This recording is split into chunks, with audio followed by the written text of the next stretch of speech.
Women empowerment है, इसमें हमारे जो सिटीज़ मतलब जो सिटीज़ एरियाज़ हैं वहाँ पे इस पर ज़्यादा जो हमें स्ट्रेस देती हैं। लेकिन जब देहाती ख़वातीन की बात आती है तो उन चीज़ों को इग्नोर कर दे, इवन कि ख़वातीन ही इन चीज़ को इग्नोर कर देती हैं। अगर हम वुमेन एम्पावरमेंट की बात करें तो इसका हमें इफेक्ट नज़र आता है अपनी सोसाइटी में। अगर आपको सब कुछ मिल रहा है, आपको फैसिलिट भी किया जा रहा है, लेकिन फिर भी आप कहीं मिसगाइड करें, किसी कोर्स में नेगेटिविटी शो करें, दैट्स आवर रिस्पॉन्सिबिलिटी। अगर आप दहेज की बात करते हैं, अगर आप जो है मटेरियलिस्टिक चीज़ों की बात करते हैं, वो एक हद तक काम आएंगी। जब प्रैक्टिकल लाइफ में अपने पार्टनर के साथ चलेंगी तो उनको अपनी जो है वो ये जो तालीम है वो उनके काम आएंगे। तो वो इंडिपेंडेंट को इस तरह से लेते हैं कि वो अकेले अपनी ज़िंदगी एक आदमी के बगैर गुजार सकती। बिल्कुल ऐसा नहीं है।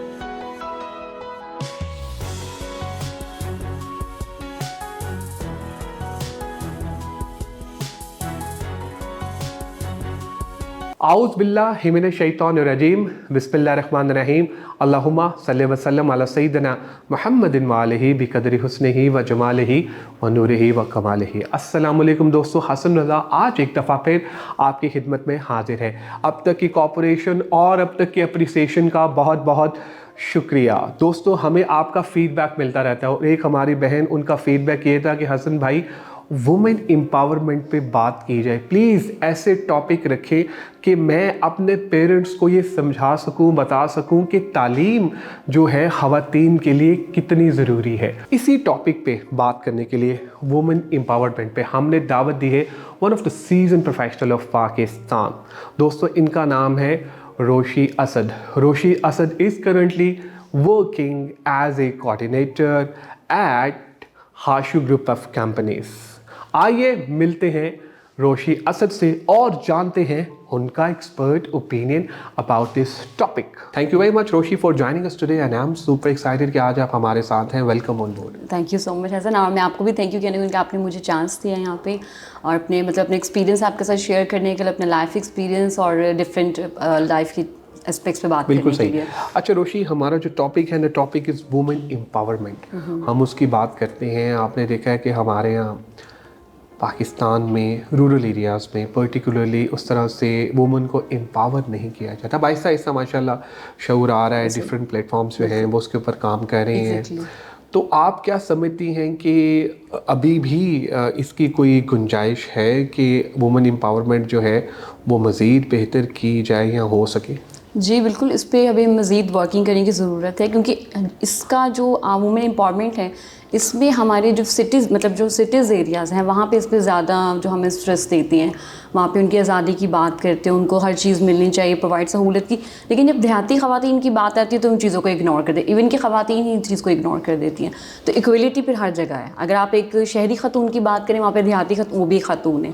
तो जैसे अगर हम अपनी फैसिलिटीज़ के लिए आवाज़ उठाते हैं तो हमें उनके लिए भी आवाज़ उठानी चाहिए, उनकी फैसिलिटीज़ के लिए, उनके राइट्स के लिए, उनकी लाइफ को बेहतर करने के लिए वो शुड मतलब रेज वॉइस। अच्छा रोशी, अमूमन ये समझा जाता है कि ये मर्दों का माशरा है, ऐसे ख़वातीन जो है उस तरह से शायद कंट्रीब्यूट नहीं कर रही हैं। तो आप क्या समझते हैं कि वाकई ऐसा है?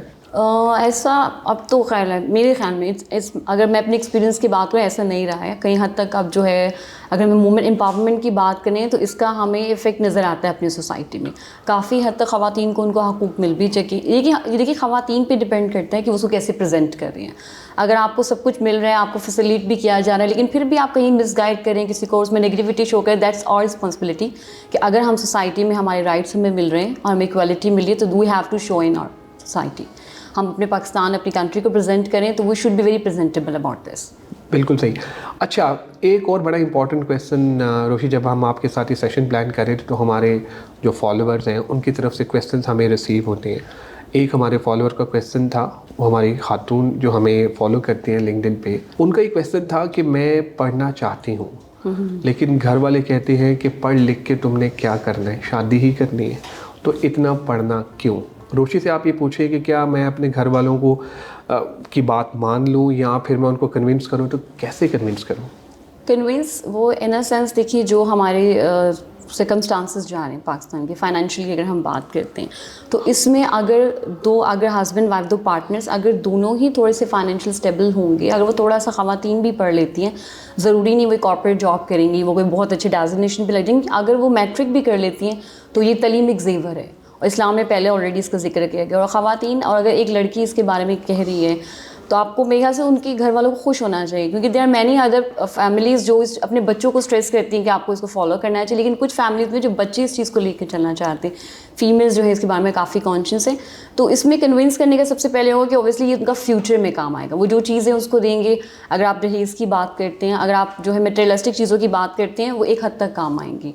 जब प्रैक्टिकल लाइफ में अपने पार्टनर के साथ चलेंगी तो उनको अपनी जो है वो ये जो तालीम है वो उनके काम आएंगे, वो उससे सपोर्ट कर सकती हैं, अपने बच्चों की तरबियत कर सकती हैं, अपने पार्टनर का साथ दे सकती हैं। बिल्कुल सही। रोशी, एक और इम्पॉर्टेंट क्वेश्चन हमारे फॉलोअर के बिहाफ पे वो मैं आपसे पूछना चाहूँगा कि अभी रिसेंट पास में अभी आपने देखा कि लाहौर में डाइवोर्स की जो रेशियो थी वो एकदम बढ़ गई थी। तो जब डाटा देखा गया, एनालिसिस किया गया, तो ज़्यादातर वो ख़वातीन जो कि पढ़ी लिखी थी उनकी रेशियो ज़्यादा अवेयरनेस भी समटाइम आपके लिए बिल्कुल। बन सकती तो है। वो आप क्या समझती हैं कि जब आप डिपेंडेंट से इंडिपेंडेंट हो जाते हैं तो क्या इस किस्म के स्टेप्स लेने चाहिए या होने चाहिए? नहीं, बिल्कुल नहीं होनी चाहिए। अब मैंने जैसे पहले बात की कि आप दिस वूमेन जो प्रेजेंट करेंगी कि आपको राइट मिले, अगर आपको अवेयरनेस दी जा रही है, आपको इक्वल राइट्स की बात की जा रही है, तो आप उसको प्रेजेंट कैसे करते हैं। इंडिपेंडेंट होने का मकसद ये नहीं है कि आपको एक जो अपनी लाइफ में है एक मैन की ज़रूरत नहीं है, वो आपको ये नहीं सिखाता। अब वो आपको ये सिखाता है कि आप कैसे अपने पार्टनर को साथ लेके इंडिपेंडेंट बन के चल सकते हैं। ये आपकी बात बिल्कुल ठीक है कि जैसे ये हमने वुमेन की आज़ादी हक पे हमने जब बात शुरू की ख़वातीन ने, तो वो इंडिपेंडेंट को इस तरह से लेते हैं कि वो अकेले अपनी ज़िंदगी एक आदमी के बगैर गुजार सकती है। बिल्कुल ऐसा नहीं है। एक बहन, एक वाइफ अपने पार्टनर, एक बहन अपने भाई और बाप के बिना, मुझे लगता है कि वो अधूरी है कहीं ना कहीं। अब ज़िंदगी में बहुत से ऐसे मोड़ आते हैं जहाँ पे आपको कमी महसूस होती है। जो भाई, बाप और जो शौहर है, ये एक ऐसा एहतराम वाला रिश्ता है, ठीक है। जैसे मर्द हजरात हैं, इनको भी किसी स्टेज पे जाके ऑब्वियसली किसी फीमेल्स की ज़रूरत होती है किसी भी मामलात में, ठीक है। एक घर चलाने के लिए आपको ऑब्वियसली आप शादी क्यों करते हैं कि मर्द अपनी फाइनेंशियल रिस्पॉन्सिबिलिटीज़ देखें कि ख़वातीन का काम है कि उनका घर चलाना, बच्चों की तरबियत करना। अगर वो साथ में जॉब करेंगे तो वो उनका प्लस बेनिफिट है कि उनका पार्टनर इस चीज़ में एक प्रैक्टिकल है। तो इसलिए ख़वातीन को ये नहीं सोचना चाहिए कि इसका आज़ादी से मतलब ये नहीं है कि आपको किसी किस्म की भी मर्द से जुड़े रिश्ते की ज़रूरत नहीं है, आप अकेली ज़िंदगी गुजारती हैं। मुझे नहीं लगता सम हाउ लाइफ में कहीं ना कहीं यू आर मतलब आपके लिए रिश्ते इंपॉर्टेंट हैं, स्पेशली अगर आपने पार्टनर की बात करते हैं। यू हैव टू बी, आप एक दूसरे को स्ट्रॉन्ग करें। अपनी इंडिपेंडेंट होने का मतलब ये एक दूसरे को स्ट्रॉन्ग करें, एक दूसरे को सपोर्ट करें, ठीक है। आपकी इंडिपेंडेंसी ख़वातीन के लिए होनी चाहिए। आप उनको प्रेजेंट करें कि आप अपने मतलब मिल के भी आप चल सकते हैं, ठीक है। और ये ख़वातीन की आज़ादी बेसिकली देखा जाए तो ये उन मामलात में है कि जहाँ पर मर्द, ये डिपेंड करता है कि आपकी लाइफ में आने वाला पार्टनर कैसा है, ठीक है, उनका माइंड ऑफ स्टेट कहाँ है। वहाँ पे हाँ आपका आवाज़ उठाना बनता है। वहाँ पे आपका, एक औरत जैसे उसके घर में अगर उसको हैरेसमेंट किया जाता है, ठीक है, उसे फिजिकली अब्यूज़ किया जाए, यहाँ पे you need to be independent, ठीक है। सर्कमस्टांसेस डिफरेंट हैं। तो हमारी ख़वातीन इनमें फ़र्क करना भूल गई हैं। वो सब चीज़ों को मतलब अगर आपसे कोई बात पे क्लैश कर रहा है, अगर कोई ऑब्जेक्शन कर रहा है आपका पार्टनर, दैट्स डोंट मीन कि आप डिवोर्स ले लें या आपके ख़यालात नहीं मिलते तो आप अलग हो जाएं। ख़यालात देखिए सेम टू सेम कभी भी नहीं होते। हम इंसान हैं, हमारे पार्टनर को भी सोचने का हक़ है, उनके भी अपने व्यूज़ हैं, हमारे अपने व्यूज़ हैं। आप उन्हें समझा सकते हैं, इस पर काउंसलिंग कर सकते हैं, लेकिन इसका मतलब ये नहीं कि अपने रास्ते अलग कर लें। Somehow you need to be, मतलब अगर आपकी शादी में इतने क्लैशेस नहीं तो आप उसको, मेरे ख्याल से उसको वर्क करना चाहिए, उसको कंटिन्यू रखने की कोशिश करनी चाहिए। That's it. सही है। अच्छा रोशी, जब आपने अपने करियर का स्टार्ट किया तो घर वालों की तरफ से सपोर्ट थी? कोई किसी किस्म की मुश्किलात का सामना तो नहीं करना पड़ा? नहीं, मुझे काफ़ी सपोर्ट की, बल्कि मेरे वालिद साहब काफ़ी सपोर्टिव हैं अपने मतलब बेटियों के लिए। बेटियों के लिए तो ऑब्वियसली होते हैं, लेकिन बेटियों के लिए बहुत कम, कहने की हद तक होता है लेकिन कहने की हद तक नहीं थे। मेरी वालदा और मेरे वालिद काफ़ी इसमें सपोर्टिव रहे हैं। इवन मेरी फैमिलीज में मेरी sisters are my best friend. मेरे फ्रेंड सर्कल इतना बड़ा नहीं है, बट दे आर वेरी, मतलब each and every relation of my family was very supportive about this, अल्हम्दुलिल्लाह। अच्छा रोशी, जब आपने अपने करियर का स्टार्ट किया तो ये माशाल्लाह आप नाउ यूर इन ऑपरेशंस, फिर आप सेल्स में भी आपने काम किया, HR में भी काम किया थोड़ा बहुत।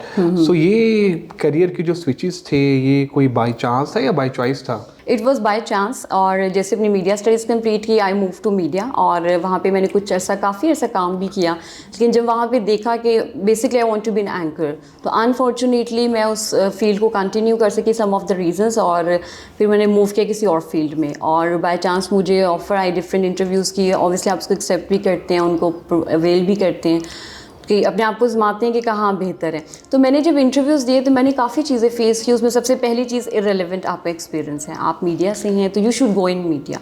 अच्छा, हम लोगों का माइंड ऑफ स्टेट हमारी सोसाइटी में बहुत है कि जो आपने डिग्री किया आप उसी बॉक्स में बैठ के देखिए, काम करें और सोचें, जबकि लाइफ इज़ आपको आउट ऑफ द बॉक्स जाके सोचनी भी चाहिए और काम करना भी चाहिए। तो मैंने ऐसे एक्सपीरियंसेस किए।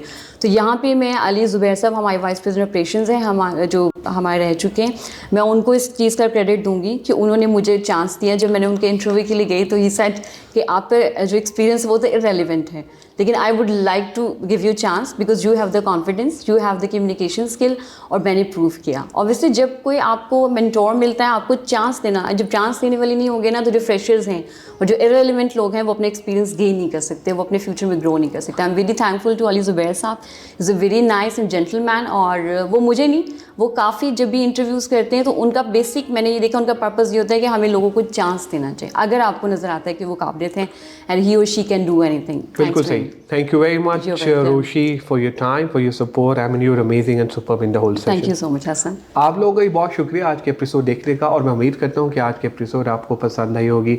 रोशी ने हमें ये बताया कि वुमेन एम्पावरमेंट क्या होती है, किस तरह से जो हमारी ऐसी ख़वातीन हैं जो कि अपने करियर का आगाज़ करना चाहती हैं और वो कर नहीं पा रही, और अपने पेरेंट्स को वो कन्विंस करना चाहती हैं लेकिन वो कन्विंस नहीं कर पा रही हैं। आज रोशी ने हमें कुछ टिप्स दिए, वो बताए कि किस तरह से वो उनको कन्विंस कर सकती हैं। फिर एक और बड़ी इंपॉर्टेंट बात उन्होंने ये बताई कि देखिए, बंदा जो है वो किसी बंदे को चांस नहीं देता, अल्लाह ताला हमें रोज़ चांस देता है कि इम्प्रूव कर जाओ, ये अपॉर्चुनिटी तुम्हारे लिए है, तुम ये अवेल कर लो।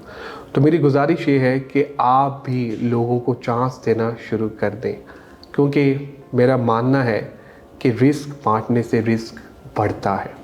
बहुत शुक्रिया, अपनी दुआओं में याद रखिएगा। इंशाल्लाह अनकरीब एक नए गेस्ट, नई टॉपिक के साथ आपकी खिदमत में दोबारा हाजिर होऊंगा। Take care, bye bye.